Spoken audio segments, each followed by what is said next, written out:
Bonjour mesdames et messieurs, je suis la servante Grace Ngalola. Ce matin, cet après-midi, j'aimerais partager avec vous la pensée de Dieu. Nous allons lire 1 Roi 9 jusqu'à 10. Alors, Salomon, il fait une prière à Dieu. Il dit, accorde-moi donc, accorde à ton serviteur un cœur intelligent pour juger ton peuple, pour discerner le bien du mal. Car qui pourrait juger ton peuple, ces peuples si nombreux? Voilà donc la prière que Salomon a fait à l'Éternel. Salomon, il a hérité le trône.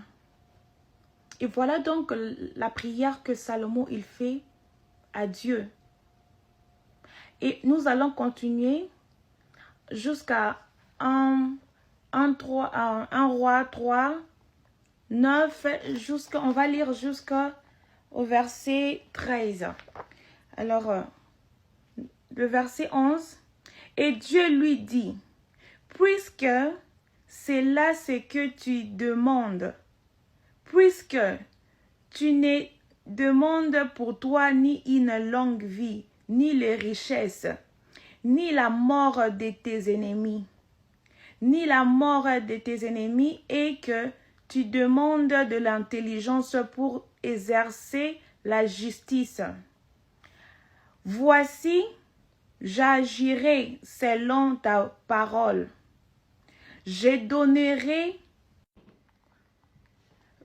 verset 12, voici, j'agirai selon ta parole.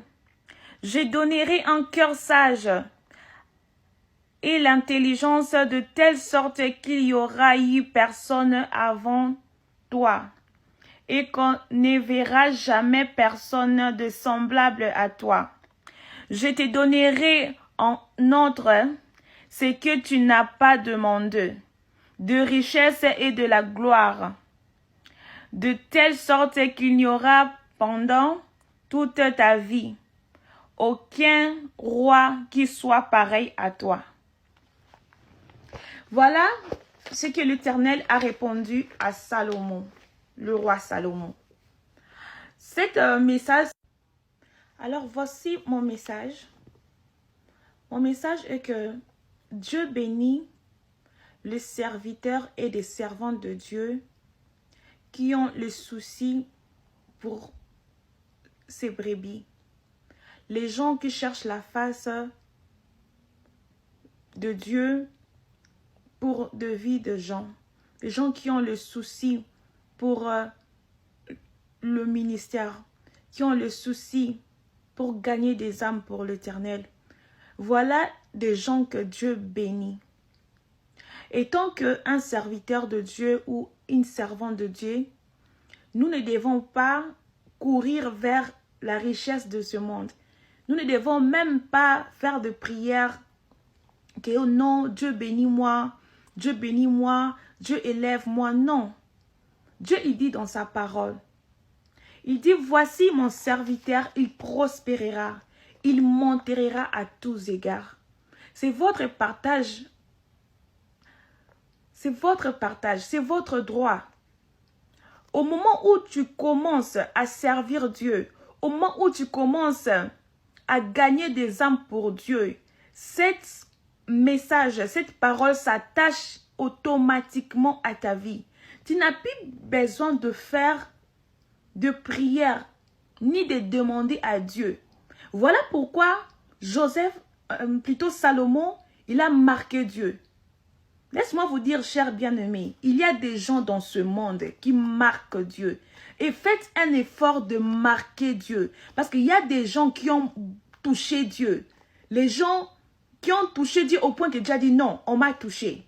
Il y a des femmes, il y a des hommes dans ce monde qui ont touché l'Éternel. Alors Salomon n'a pas demandé la richesse.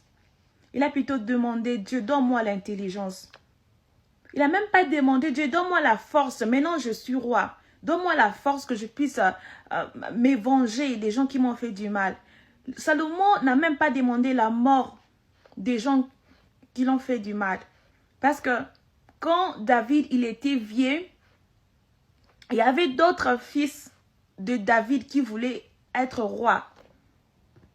Il y avait des gens qui s'opposaient à la royauté de Salomon. Mais malgré ça, Dieu a été fidèle.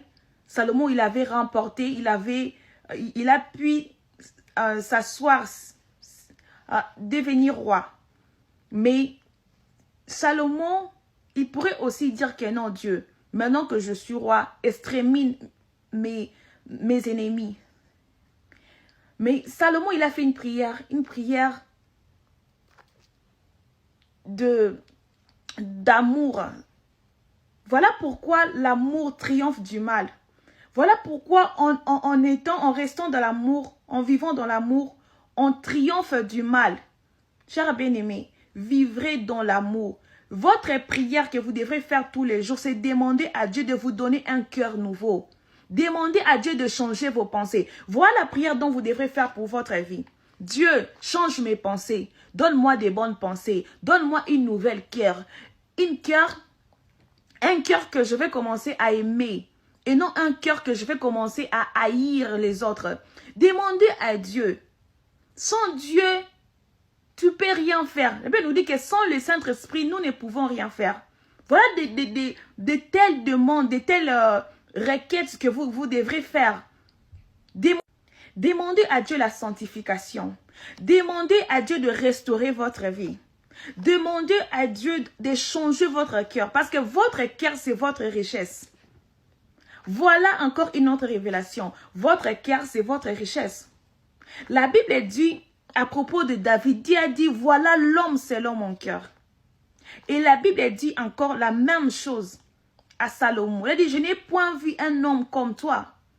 Un homme, au lieu de demander la mort de ses ennemis, au lieu de demander le malheur, mais c'était un homme qui était focalisé, qui était déterminé à gagner des âmes de Dieu.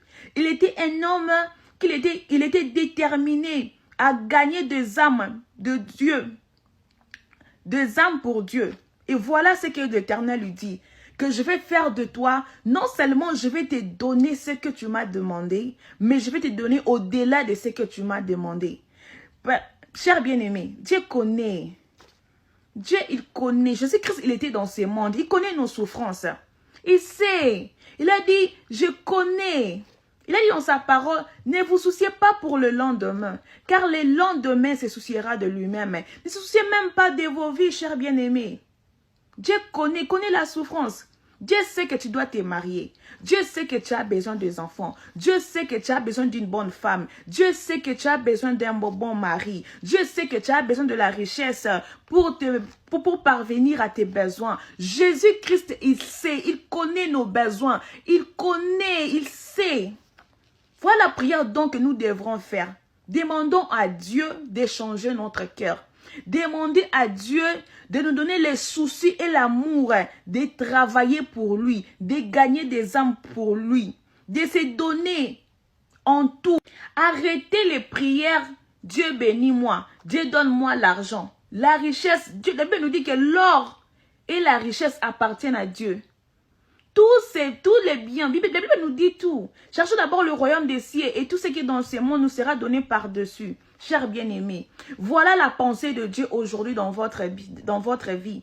Cherchez le royaume des cieux. Vivez pour Dieu. Servez Dieu. Que tout ce que vous allez entreprendre, faites-le avec Dieu. Faites-le dans l'amour de Jésus-Christ. Vivez l'accomplissement de Dieu. Pratiquez les 10 commandements. Vivez la vie de la sanctification. Et laisse-moi te dire, aucun sorcier dans ce monde, je ne sais pas moi, ou dans le zoo, je ne sais pas moi dans la forêt, je ne sais pas moi, aucun esprit diabolique ou satanique ne pourrait se mesurer à toi, ne pourrait même pas toucher ni à ta vie, ni à la vie de tes enfants, ni à ta richesse, ni à ta prospérité. Voilà le secret de la